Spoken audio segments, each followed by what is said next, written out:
position compte, des doutes dans la majorité. Finalement, ça ne s'ouvre pas quand même sous de très bons auspices. D'abord, il faut redire que c'est un accord qui est déjà en vigueur depuis 2 ans. Et donc, par rapport à une discussion de ce qui peut arriver, en fait, on voit déjà ce qui arrive. Très clairement, il est bénéficiaire pour l'ensemble de l'Europe, à plusieurs centaines de millions d'euros. Il crée des emplois.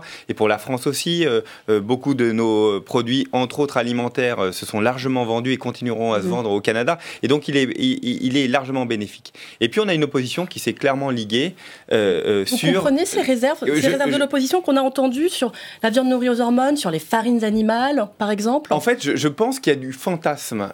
En politique, ça fait partie aussi des postures. Et puis, il y a du fantasme. Et je crois que c'est vraiment du fantasme. C'est-à-dire que le CETA prévoit d'appliquer exactement les mêmes règles qu'avant le CETA. Rien ne change. Et donc, évidemment, tout ce qui était interdit avant le CETA reste interdit. Donc, pour vous, c'est du fake news? Non, je crois qu'il y a une angoisse, tout simplement, de dire on va importer de la malbouffe. On va importer, et donc on va multiplier les échanges et on va importer de la malbouffe. C'est faux pour vous, ça? Et c'est faux, et ça a été largement démontré d'abord dans les faits depuis 2 ans, parce qu'il n'y a absolument aucun changement par rapport à avant, et que ce qui est interdit en Europe, selon nos normes, nos critères ne sont pas toujours les mêmes qu'au Canada, ce qui est interdit en Europe reste interdit, et les Canadiens ne peuvent pas exporter vers l'Europe ces produits, les produits carnés principalement. Il y a toutes les critiques en matière environnementale, toutes les ONG de défense de l'environnement qui ne sont pas convaincus non plus par le CETA. Ça fait beaucoup d'opposants à ce traité de libre-échange.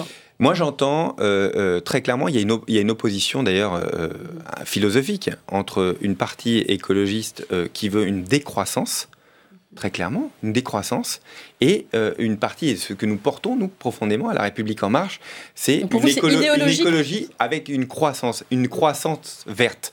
Une croissance verte. C'est deux conceptions de l'économie qui sont totalement différentes.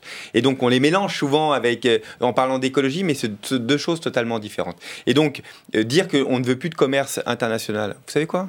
Enfin, je vais pas paraphraser une phrase célèbre, mais c'est du protectionnisme. Le protectionnisme, c'est la guerre.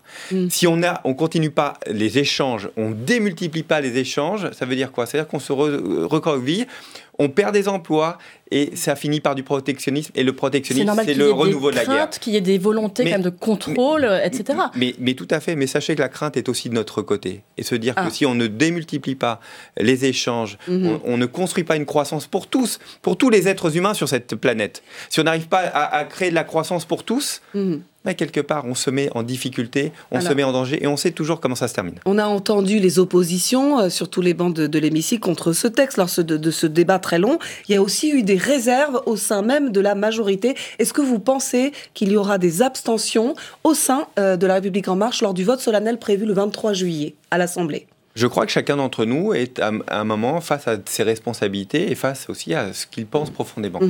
La vertu de ce débat qui a été long, vous l'avez dit, plus long que ce que nous avions envisagé, c'est aussi de faire naître des arguments, un argumentaire d'un côté comme de l'autre, qui a pu faire évoluer aussi au sein de notre majorité. On verra, on va voir comment chacun se positionne. Il y a eu des positions assez dures, évidemment, contre le CETA, y compris chez des députés de chez nous, mais c'est vraiment très minoritaire. Soyons honnêtes dessus. Et puis, il y aura un vote solennel. C'est nous qui avons demandé le vote solennel. Donc, il passera le texte je n'ai pas d'inquiétude dessus, mais surtout, un vote solennel, c'est quelque chose d'important qui nous oblige, chacun d'entre nous, à nous positionner et ne pas avoir un vote à 3h du matin. Après les questions au gouvernement, ça se fera ça. Voilà, mais ce vote était prévu à 3h, enfin à la suite, et c'était évidemment trop tard.